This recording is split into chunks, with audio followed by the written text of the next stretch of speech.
What's going on, blockchain and booze nation? Welcome to session 53. Yeah, I'm losing track of the days here and the weeks here. Quarantine is still hitting me heavy. And what had started, I keep doing this introduction because I'm still amazed every time a new session comes on air. But what has started as a Zoom call has now transformed into 53 weeks of blockchain and booze. And I'm very, very excited to get the show started today. We have a very fun topic at hand, all things social tokens. And before I introduce our guest, one person is actually running a little bit behind, so we're going to go ahead and get started. But I want to give a quick shout out to Cointelegraph, our media partner, and Blockchain Radio, who you can catch this recording on their network and as well as our YouTube channel. I'm your host, Adam Levy. As always, for those who are new to the Boozer Nation, this is a very fun segment we do every single Tuesday evening in light of COVID, in light of quarantine, trying to make social distancing less distant and bring people together over a drink while talking about fun stuff in crypto. So without further ado, let me go ahead and bring our guest for today.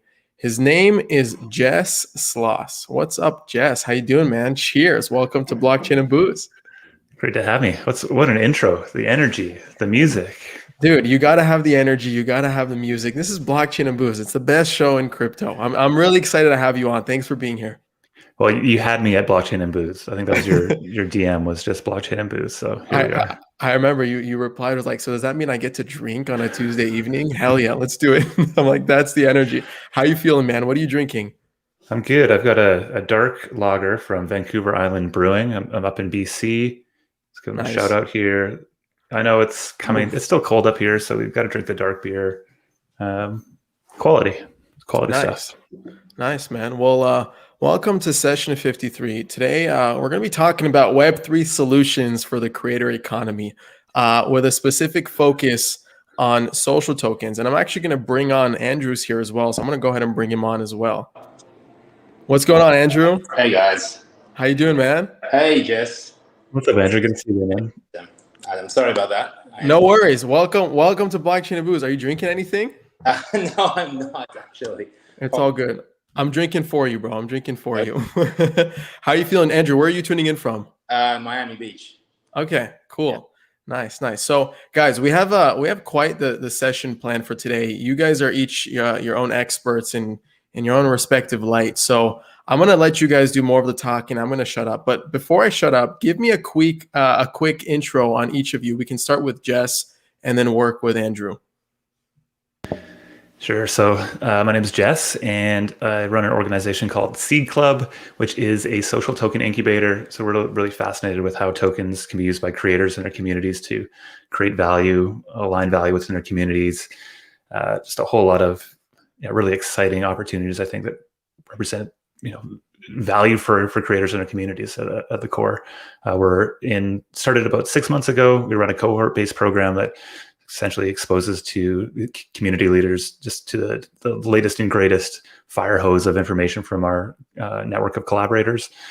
Just finished up a session with 11 projects, so they'll be hitting the market in the next little while. So really interested in just getting in and working alongside people who are building in the space to find more answers to the numerous questions that exist as we sort of move forward in the space. Nice. When did you guys actually get started with Seed Club? How long has that been going on for?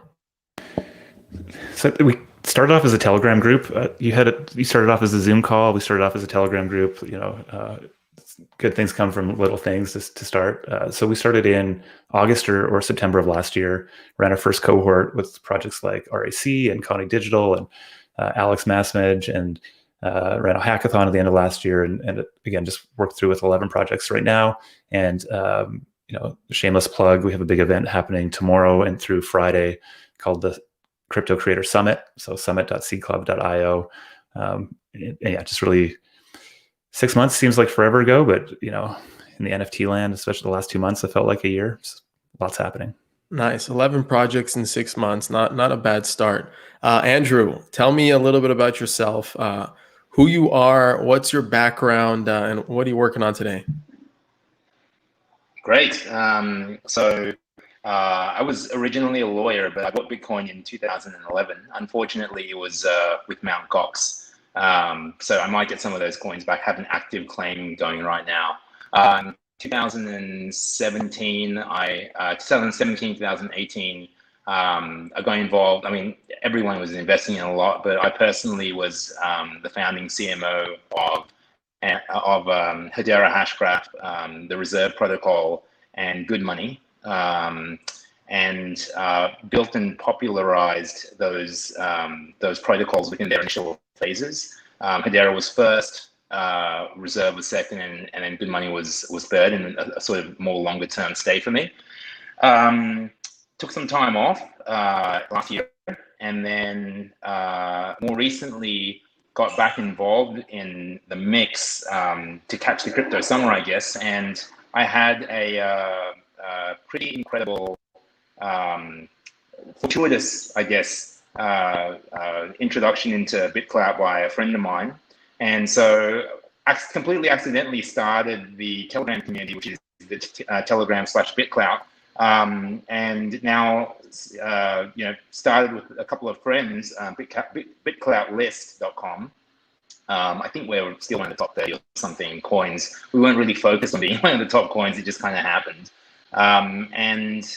May actually end up starting another project, looking really closely at two spaces. One is the NFT space, and one is the identity space. So, but Bitclout and Bitclout List and the rise of social tokens is definitely an interesting phenomenon, which I'm really keen to explore both within this conversation and just as a path forward, if you like.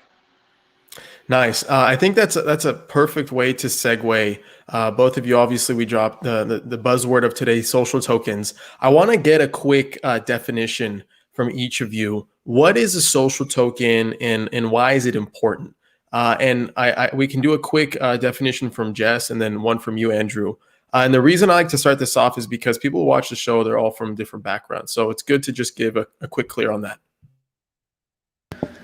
Sure. I think the simplest form is a social token is like cryptocurrency for a person or a community or a brand. We sort of look at it as like this turning social capital into financial capital really allows communities or individuals to bring some of the value, future value that they might create by themselves or together into the present so that they can invest it, use it to incentivize a broader group of people towards a common goal. And to otherwise, I guess, better profit or capture more of the profit from the value they're creating on the internet. I think ultimately, what we've seen through Web 2 is the vast majority of the profits going to the platforms. I think the hope and promise from Web 3 and through social tokens is that these are tools that allow creators and communities to capture much more of that value. Andrew, anything to add to that? I resonate with that. Social tokens, I feel, are, I guess you could build on that definition as well, saying a social token. I totally agree with Jess. Is a token where that or a cryptocurrency that underlies a person, thus creating interesting incentives for both content creation and fan interaction. But perhaps a more expansive definition and look at it is the rise of tokens to really govern social platforms as well, because the rise of things like Bitclout and the other nascent projects out there which seek to create sort of tokens around a social media, a network, is actually a very new and interesting development. So actually, how do you go by creating? And obviously, Bitclout did this, right? They took the top 15,000 influencers on Twitter, created a token for them. But outside of the realm of Bitclout, right? How do you actually go by creating a token for someone? Like, how do you measure someone's activity? How do you measure someone's community, and then peg that to a token? Like, how does that work exactly? Well, I think it comes the other way around, right? Okay. It's the launching of a token is an activity that should be done with some level of consideration. Maybe not through the Bitclout worldview, but definitely I'm sure there was consideration, but from a creator perspective, like when and how and where you distribute a token, these are all big questions. We think it's pretty easy to launch a token, really hard to create a token that has value, and really uncertain about how you create a token that has long-term value. So the actual act of minting a token is really easy. The economic design and distribution and utility and like where that all goes, I think is still really early stages. Right now in our world, we're seeing a lot of token gated access be like the main utility. So something like a friends with benefits or a whale token, where you're holding a certain number of tokens to participate in a community, and ultimately that holding that token essentially represents an ownership stake in that community. As more demand comes for that token, value of that token goes up. Sometimes these tokens are underpinned by a valuable vault of NFTs or social tokens, but you can easily imagine these things plugging in DeFi primitives or more sort of curation type games like the meme community has, to really turn communities into their own microeconomies and sort of drive value that way. So it is as easy as claiming your account on Bitclout or on Rally, creating a token, or through Roll, or launching your own ERC20, but there's a lot that goes in after that. Andrew, Jess, I see you nodding your head. Between Go ahead. Yeah. Do you see an overlap between social tokens and NFTs? And if so, what is that overlap? Yeah, without a doubt, these are just perfect pairs, actually. So I think in one sense, launching a fungible token early on as a community is a pretty risky endeavor. I think like there's like the balance, and I think this is one of the criticisms leveled at Bitclout, is that if you're forming a community around purely a financial act, what is the real utility there? Is it just purely about trying to drive token value? Do you just get speculators in? Do you really just want to hang out with a group of speculators? And so what NFTs allow you to do is to almost have a proto-social token where you can actually sell an NFT or distribute an NFT as a membership pass. You can still do all the things with like token gated access, but you're reducing the challenges of needing to provide liquidity or having a lot of market price discovery on this asset. And at some point in the future, you would have sort of this ownership graph based on who's holding these NFTs, and be able to drop fungible tokens to them if that's something that if you find community market fit.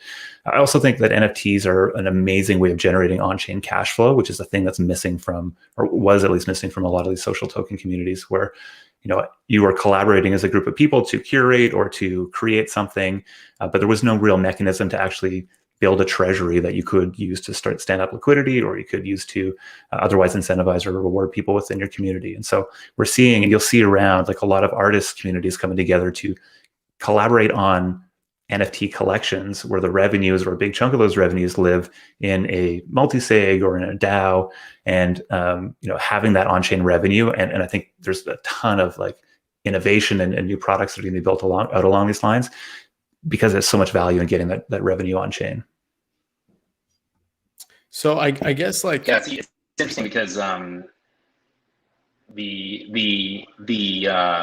always thought that the NFT behind the person is like you suggest, just sort of a lead into, could be a potentially good lead into that sort of fungible token that person offers.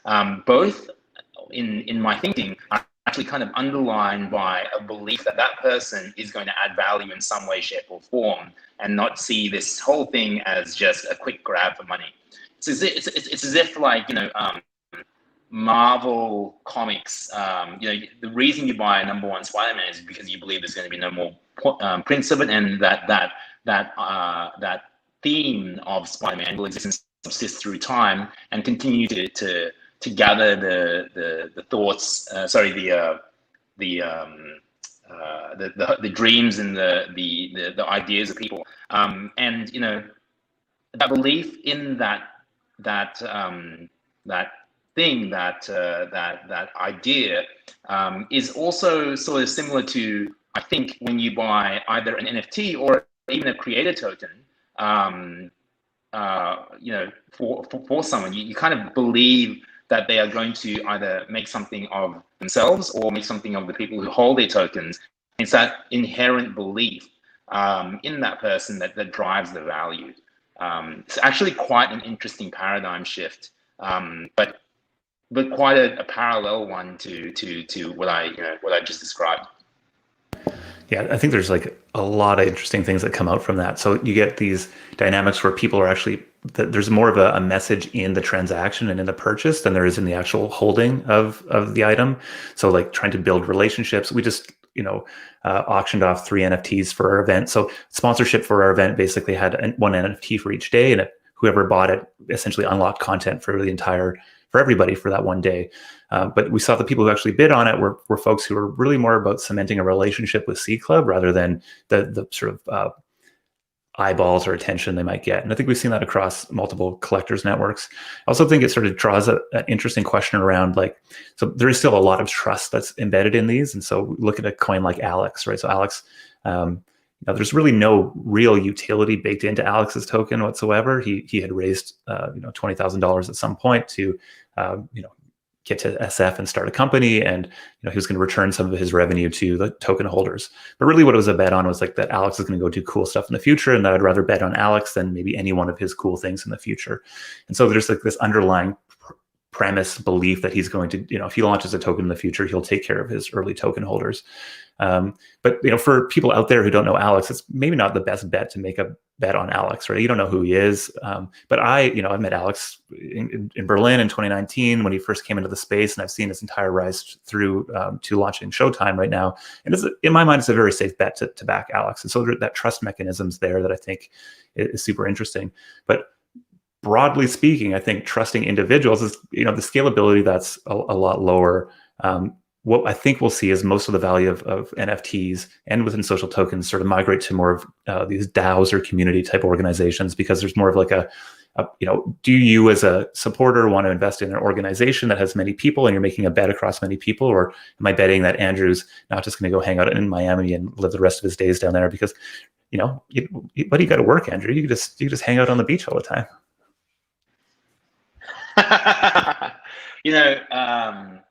That's really interesting. I would agree with you that there is a big market for the for DAOs, etc. when it comes to creator tokens. However, it takes one creator to create a coin where, say, several of his backers to become millionaires somehow, right? These coins just become, the guy just goes absolutely stratospheric. For it to actually break the mold, and then all of a sudden you have a Beeple $69 million NFT moment, right? For creator coins, and then sort of all bets are off. I mean, honestly, in 2011 when I first bought Bitcoin, I kind of didn't, I thought that was a possibility, but there was no way this thing was going to become where it is now, right? It was, I'm actually kind of lucky that I kept it with Mt. Gox, because it was kind of an 80% tax to keep my Bitcoin, So anyway, my point is that the future is so unwritten and it's so interesting. I sometimes feel like when I look at created coins, I'm like, the real opportunity here is figuring out ways in which, for someone like Alex, you're kind of betting on his future and that he takes care of his people. But I'm actually thinking that future platforms should and will find better ways for people like Alex to deliver value to their audience. So, for example, imagine Alex says, "Hey, thanks everyone for supporting me. Anyone who holds my creator coin at this point in time gets sent, 3 NFTs or one specific NFT, or is in this raffle, or anyone who holds this amount of the creator coin can go in the Zoom call where I'm going to reveal X, which is highly value add." But it's really in that exploration of how to add value as a creator that I think is evolving now. I mean, not to bring it back to Bitclout. Like I said, I happened upon Bitclout on somewhat of an accident, and I'm very good at building communities, so it kind of happened. But I recently saw Pamela Anderson come on Bitclout, and her token just skyrocketed because she said, A, I'm not selling my token. This is not a pump and dump. B, here's all this added value. C, I'm sending I'm sending out signed copies of something I don't exactly remember, but it was so much value that her creator token price went up, and I think that thinking on how to continually and innovatively add value to the people who believe in your fans is going to continually evolve to perhaps stratospheric levels, leading to really potentially boom the economy.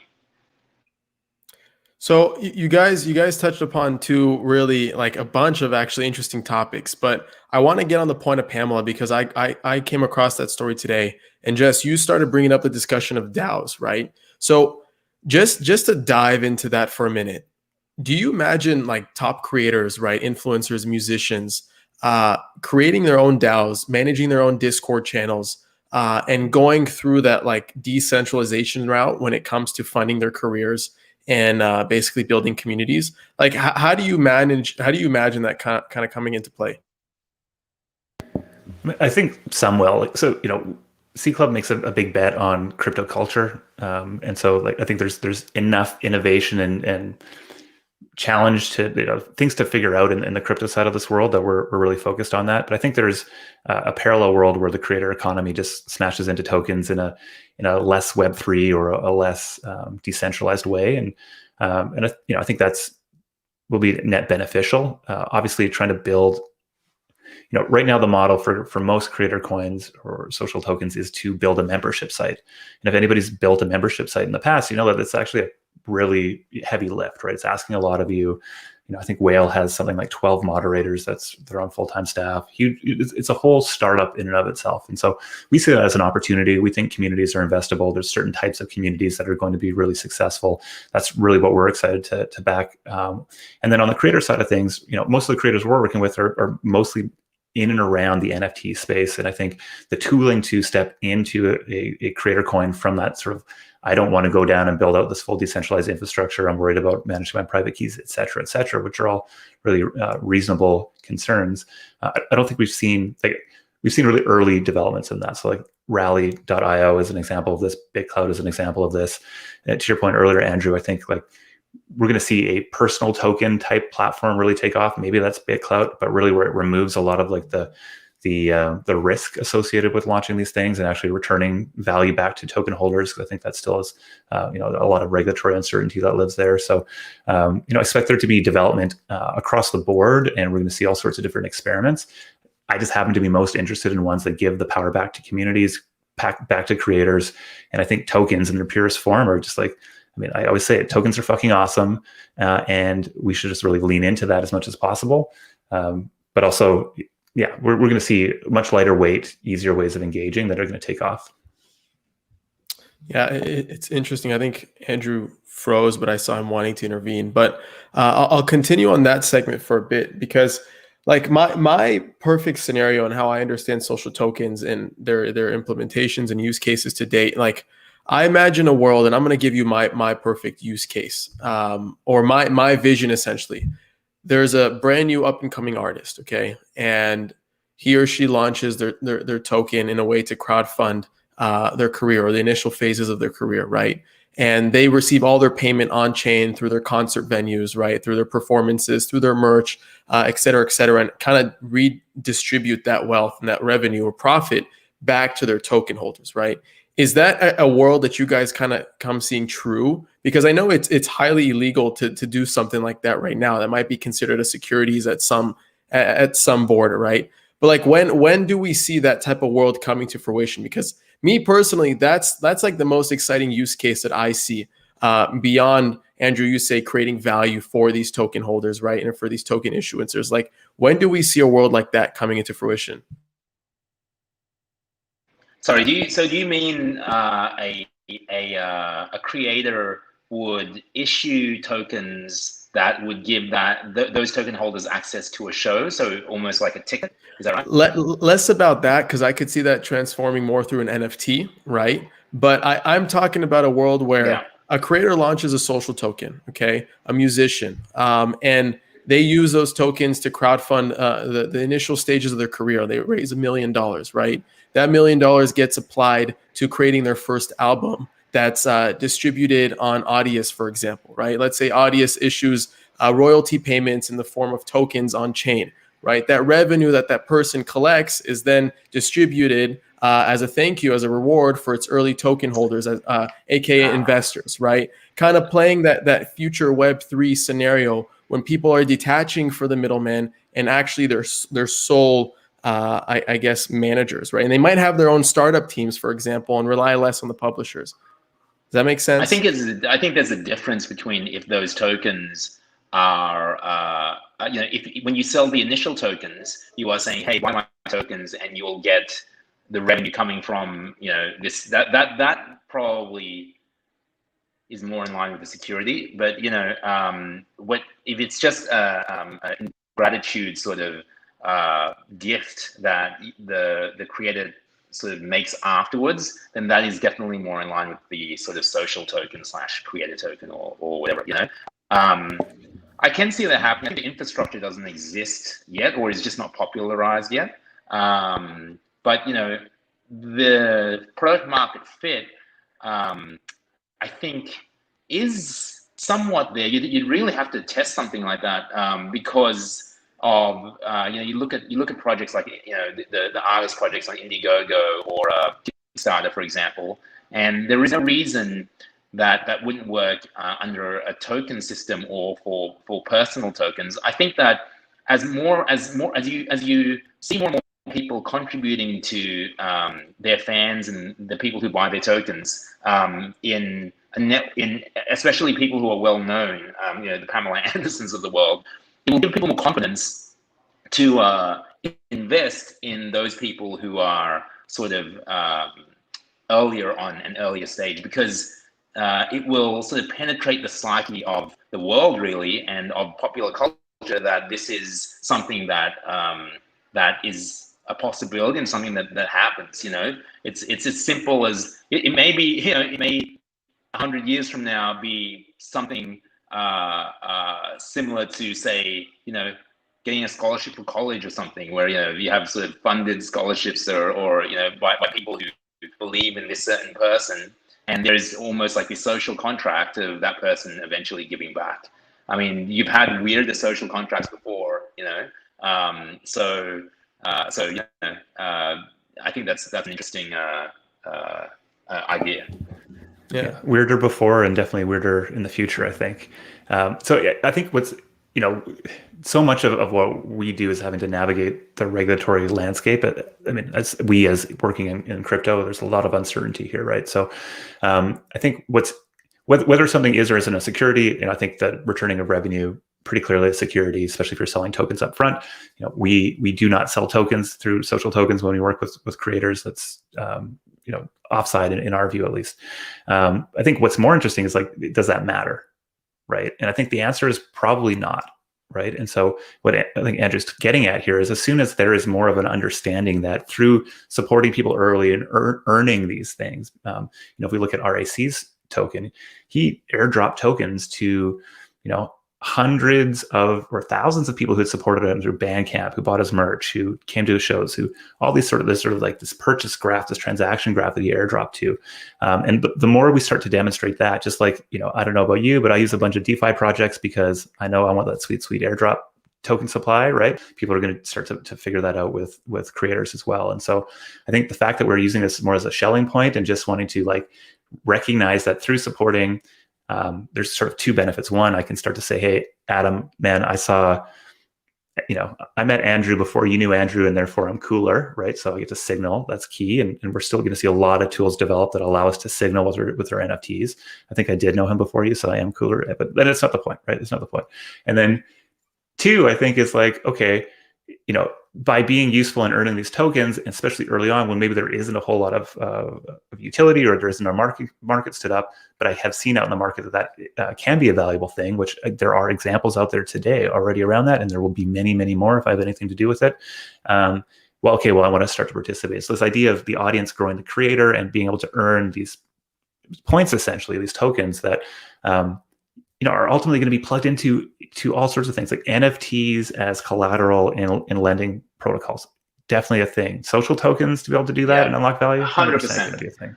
Yeah, I actually just had a call with a very well-known venture capitalist, and I added that to I was like, look, you're going to have lending, you're going to have ETFs, you're going to have all sorts of crazy stuff coming off these NFTs, potentially even creator coins.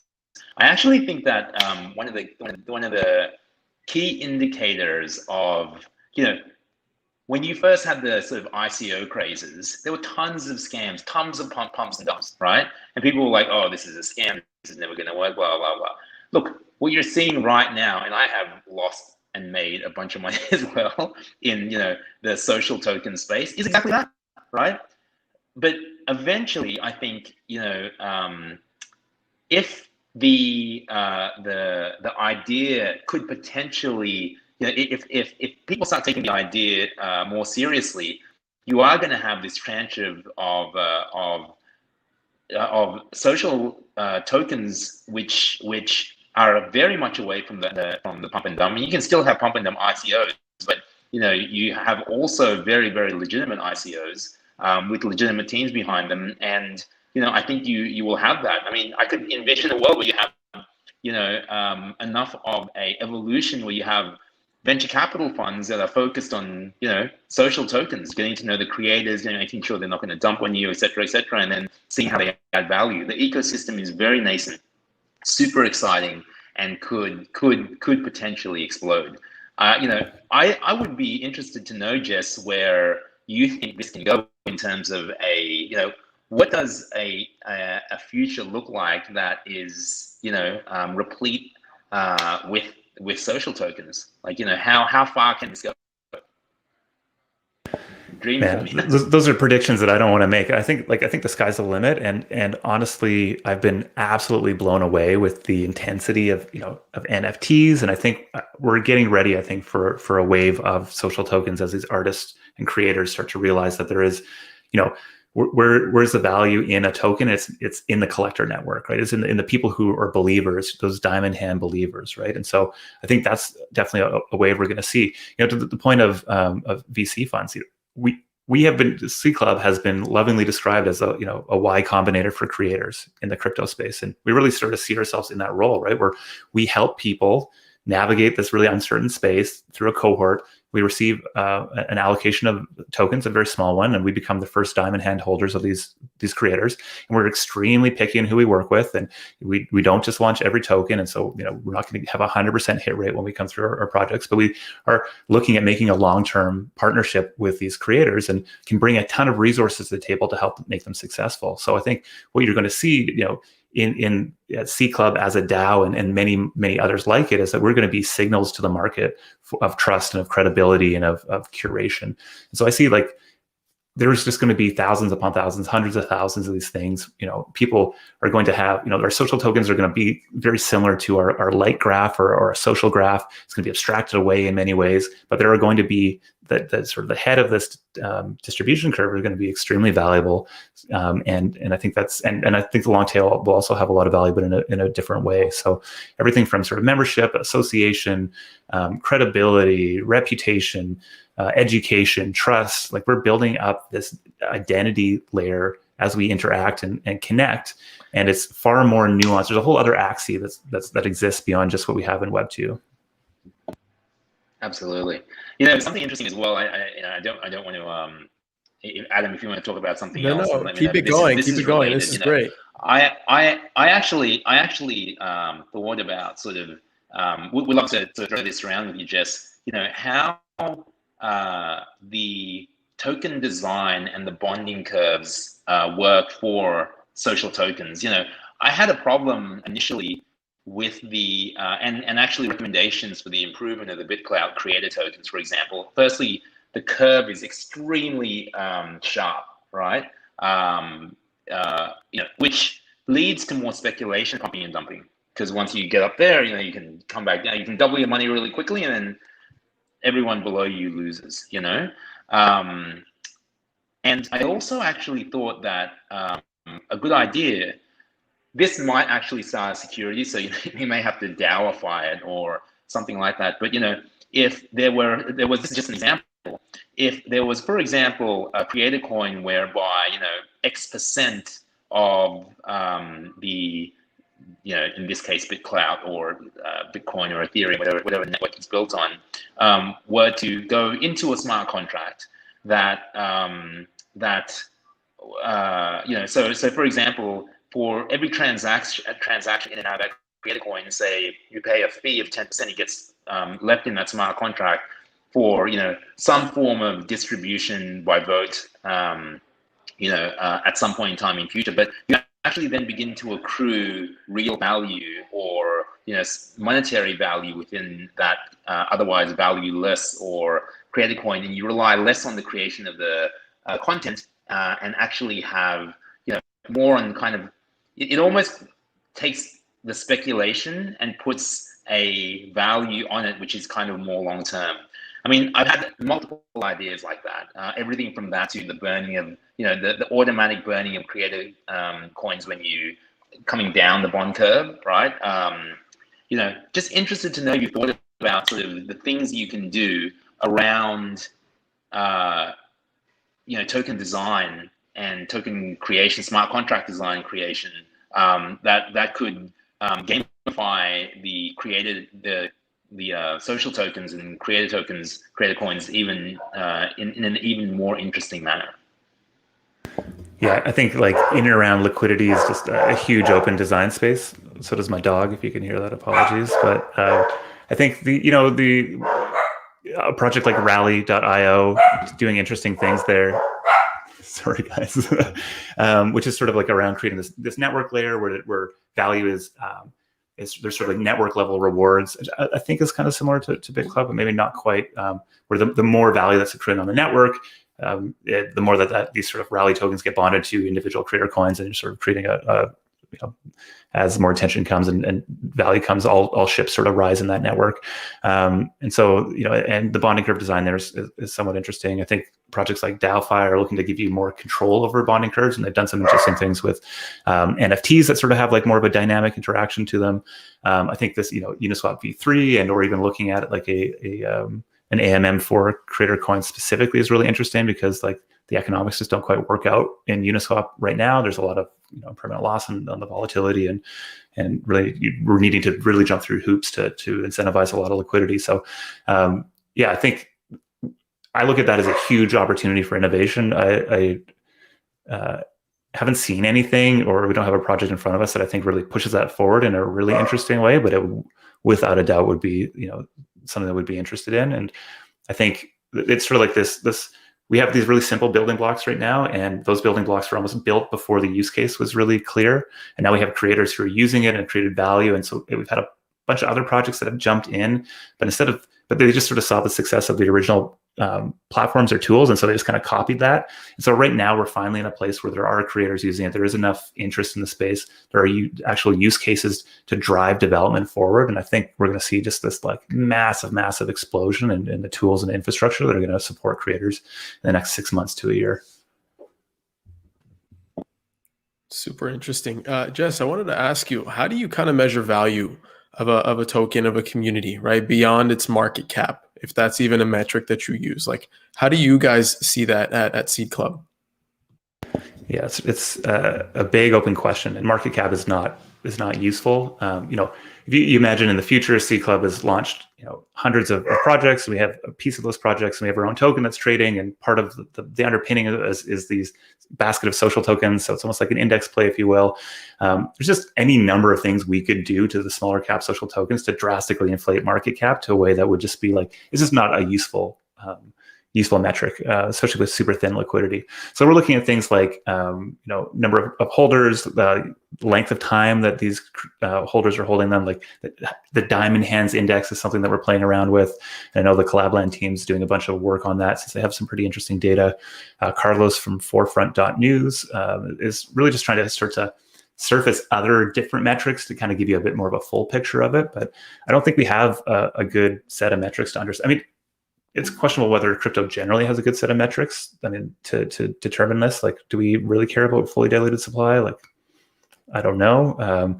But I think within social tokens is even a bigger issue, especially given how low liquidity most of these projects are. And if you step into like the bonding curve world, like I'm in the space quite regularly. I look at a Rally Creator coin, and it's very hard for me to understand, really, other than just sort of seeing how many transactions are happening, how many holders. What am I actually making a decision on? And still, most of that value is perceived future value around my trust or belief in the creator, rather than any of the fundamentals on chain. Yeah. Andrew, how do you kind of see that on the Bitclout ecosystem? Like, what do you define as valuable, or how do you measure the success? It more closely. So, firstly, the evolution of have so many thoughts. Okay, the first thing is the evolution of creator coins for me seems to mimic the sort of ICO. There was a kind of rush to make money, speculative value, if you like, if you can even call that value, which leads to some form of exponential slash network effect. Then you start getting the people, funny that it's Pamela Anderson that sort of showed it and became popular first. The people who are like, okay, actually, this whole thing can be used for, a greater purpose, a more interesting purpose, and then it starts to. What you find is so we've been playing around with an index. We call it the Bitclout list 500, and just watching the overall market caps of the average 500 creators on Bitclout lists, and it is following this kind of trajectory upwards, up down, up down, up down, up down. But generally on an upwards trend. Now, to Jess's very, very valid point, I don't know what the liquidity in that is at all, and so I don't think it's a good measurement. But I feel like I think it's a good measurement of value, especially in monetary terms. But I feel like at least it shows interest in the market, and even if it's speculative interest, at least you have this interest, which then drives people like Pamela Anderson, people like me to think, well, maybe it's worth building some form of platform to create additional value for these creators, for people who hold their creator coins, and is then the genesis of forward value. And I think I like to see it as a sort of bet in the its nascent value, which potentially in future, as the ecosystem grows and really matures, the I think real value is going to be not just in those creator coins, but in the tools that that people create to enhance those creator coins. So I see it as right now there isn't as much value because it is such a new concept and it is evolving as we speak, and the ways of creating that value are evolving, and the liquidity is evolving because more and more people are finding it. I mean, cryptocurrency itself is quite new. Social tokens, it's like extremely cutting edge, so it leads me to believe that it is the inkling of the beginning of something that could be potentially absolutely massive. And it's actually extremely exciting that there are flares now of people adding great amounts of value, up until a point where, you have the Beeple moment, right? The $69 million moment or whatnot. And that's not even the defining moment. I think there will be continual moments after this that will define more, but it is definitely somewhat of a waypoint. It's just, I feel like there is potentially, with the right ecosystem developing, moments like that being created for social tokens as well. Go ahead, Jess. I see you nodding your head a lot. Take it away. Yeah, it's a tick I have when I agree with somebody. We're on the same page. I think, I always have this hard time of I am default long social tokens, right? Like, this is my belief is that this is going to be huge. Everything that Andrew just shared is like 100% I believe to be true. And so I find myself getting into like more of like a, how do I make sense of the world as it is today moment? And I think it's really important for people who are maybe a little bit more new to the space, just to and are looking at it with a new view, to recognize just the potential that exists here, and that it's very easy to look at. There was a hack of the role system or the role platform 2 weeks ago, which was a really unfortunate Sunday night. And there's going to be a number of these different setbacks or limitations. We still haven't seen a mainstream rug pull from a big creator yet, but of course that's going to happen at some point, like I would imagine.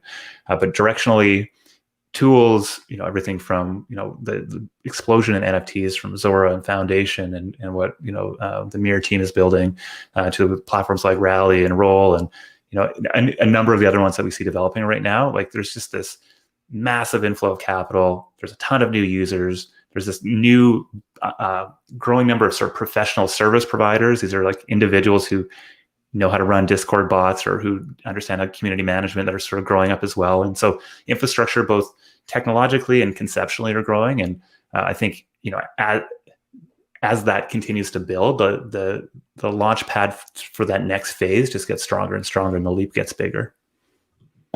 I wanna go ahead and share my screen really quick. So this is the Pamela story that kind of broke out. What was it, today or 7 hours ago on Fox? So she joins Bitclout after ditching social media in a possible attempt to free Julian Assange, which is the WikiLeaks founder, right? And this is her fight to kind of go against traditional social media and rely on a decentralized social media, which what Bitclout is essentially, right?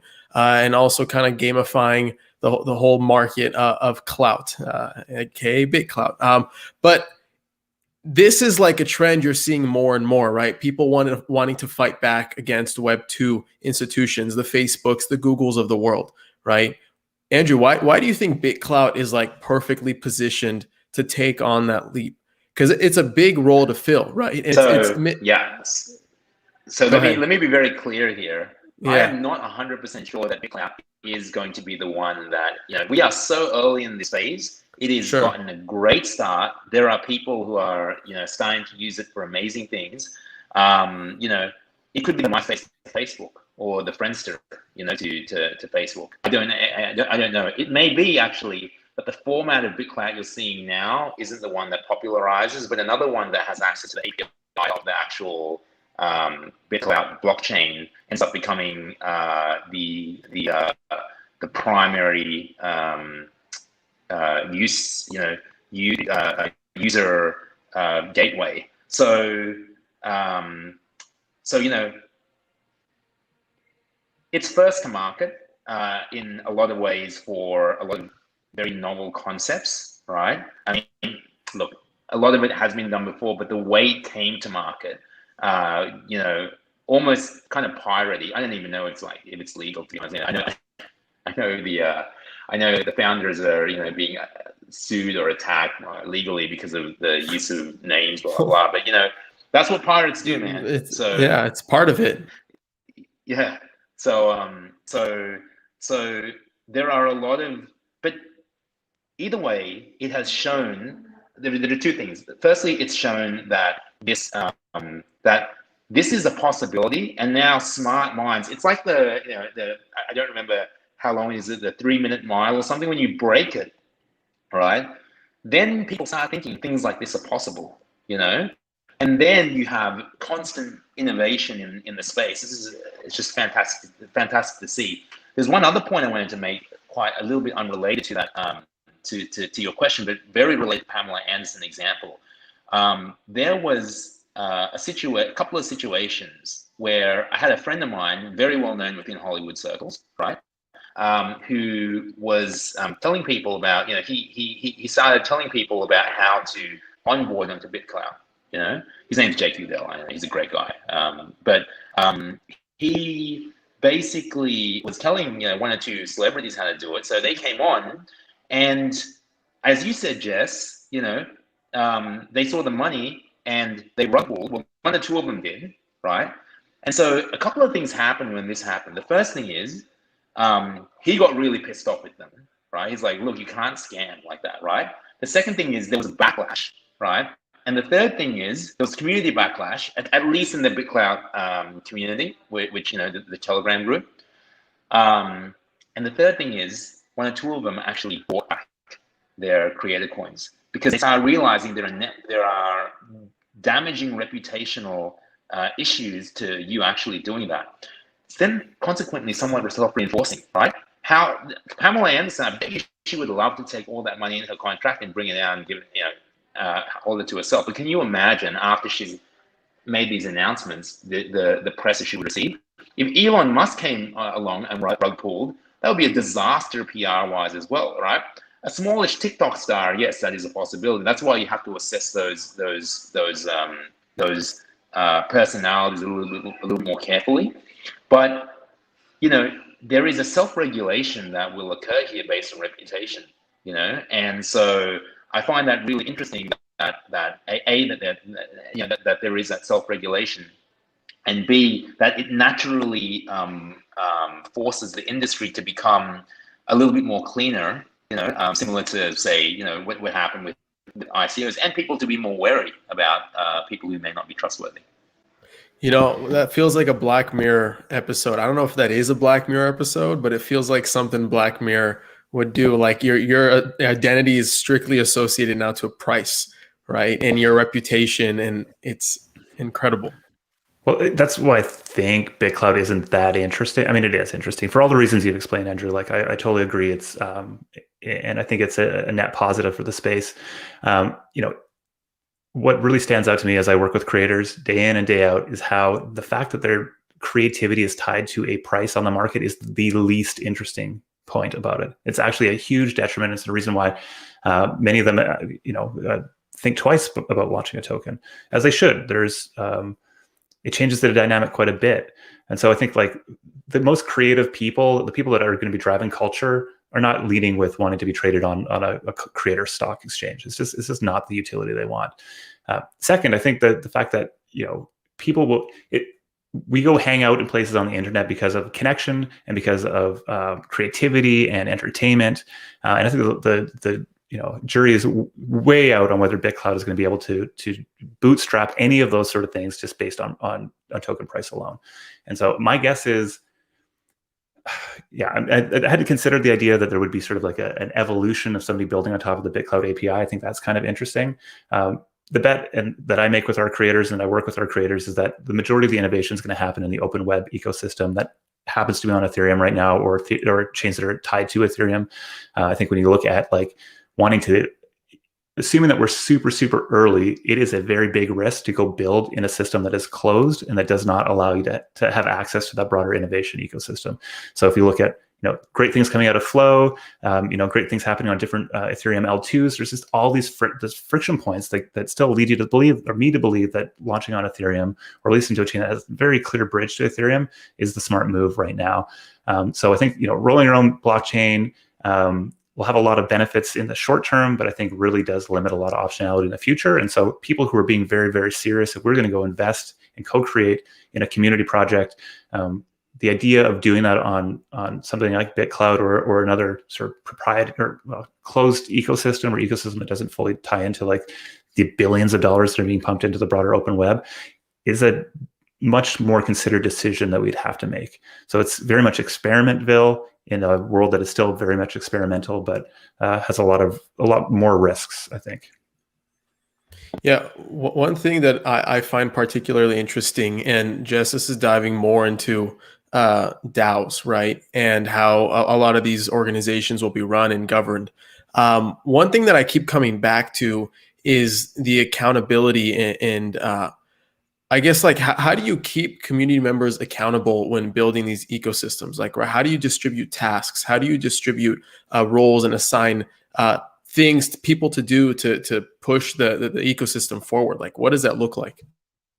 I mean, I think there's like this ideal world, and then there's where we're at right now. And where we're at right now is like trying to figure that out. I don't think there's great answers. Like, bounties are one way to do it. I think in practice, really, you sort of put a vision out there. There's a core team that's moving something forward, and then you'll see quality human beings step up and take ownership within these communities, and then the communities then are retroactively rewarding them for that effort. So if you look at like the development of NFTX, for example, right? So this thing was started, open organization, and all of a sudden there's probably 4 or 5 people that are full-time employed by this DAO, and they all started off by providing utility to these communities. And so, thinking through how you do vesting or using something like Superfluid or Sabler to kind of manage that ongoing reward, I think is important. But I mean, crypto's early, social tokens early, DAOs. I mean, man, we're so early in all that sort of stuff, and it's extremely complicated. And I don't think we have good answers there. But I think the world we get to is one where governance and interaction is very similar to just curating your Instagram or your Facebook feed, where there is an understanding that there's actually more of a responsibility there. There's more of a feed of options and decisions and choices that are coming through. It's more fun to be a part of this. There's reward for doing it in some way, whether it's reputational or it's monetary. I think there's a ton of really interesting experiments out there. Elastic DAO is looking at ways of being able to like reward and punish people for participating or not participating. But yeah, I'm very, very excited to see where that goes. And if you think about how people are actually operating these systems right now, it's still mostly a Gnosis multi-sig with some signers and maybe a snapshot for off-chain voting. Really down and dirty. That's the reality of it. Yeah, Andrew, I see you nodding your head. You want to add to that? Oh, I was just saying, I actually think that it is a future where if we can, find a model that really works, it will be adopted so quickly because it just avoids so much of the, it's kind of a backdoor to having a security on the blockchain, right? Because there's no one. It's a decentralized organization. Who are you going to blame? I feel like that. I feel that it's a huge opportunity, and it is a natural backlash. So almost like this. It's almost as if this generation is kind of pushing back against everything the last generation gave it. That is still in its infancy, will develop. But the more and more I talk to nascent projects, the more I see that the whole security issue is being addressed by hey, maybe we should do this in a decentralized manner and create a DAO. It's just there are pros and cons to it, but as the industry evolves, I think there'll be more pros and cons. I think it's a great place to leave off. I want to be respectful of both of your times. Before I let both of you go, really quick, where can we find you and learn more about what you're building, and plug anything else you'd like to? We can start with Jess. Happy to. So Seed Club HQ down below is the Twitter for Seed Club. You jump into the Discord there. It's a warm and welcoming community. We have our Creator Crypto Summit that's launching tomorrow evening at summit.seedclub.io. Again, you can find that on our Twitter. I've been shilling it all week.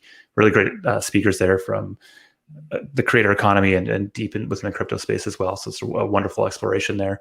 And then you can't tell here, but I'm actually really tall. So that tall guy on Twitter, if you want to get my personal Twitter handle. And yeah, if you have any questions, if I can be helpful, hop in. We love to have it. Jess, how tall are you? I'm 6'7". Wow. Damn. Jeez, man. Andrew, take it away. Oh, man. I can be found next to Jess, probably under his feet. I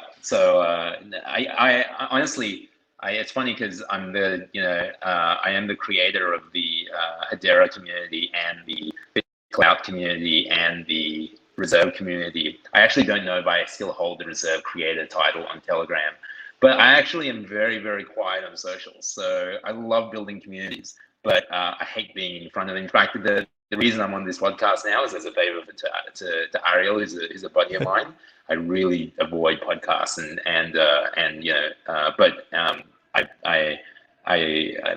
I love that group of people that we're in. So I'm here. But I guess at Andrew Massa, AndrewMasa, at Twitter, I have nothing on there right now, which means that if you follow me and I actually tweet, it's going to be something really good. But I have considered tweeting.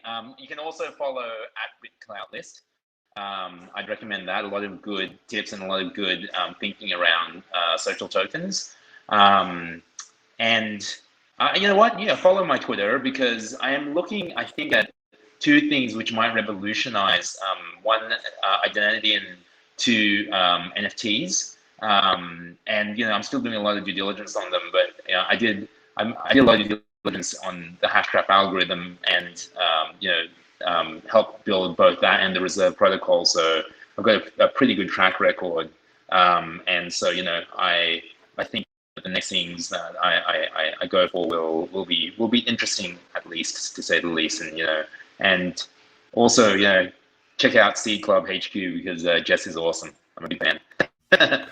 Amazing. Guys, you've killed it, Andrew. Jess, thank you for being on. Cheers to you again, Andrew. I'm drinking for you, man. Hopefully next time we have you on, you're actually drinking some booze. Jess, you guys have been great. Before I let everyone go and I cut the session, you guys should join the networking. And Jess and Andrew, I invite you as well. Obviously, I know you guys have busy schedules, but this is the part of Blockchain and Booze that I love the most. Go join meet.blockchainbooze.io. Basically, everybody that's been watching live can now join through this platform Remo, where we all get to drink, network, hang out, and meet one another. In order to do so, when you get into the platform, you're going to have to turn on your microphones and your camera so that we can see you, talk to you, hear from you. So meet.blockchainbooze.io, meet.blockchainbooze.io. Go there, or be square. Guys, again, thank you so much for being on, and we'll see you next week. Cheers.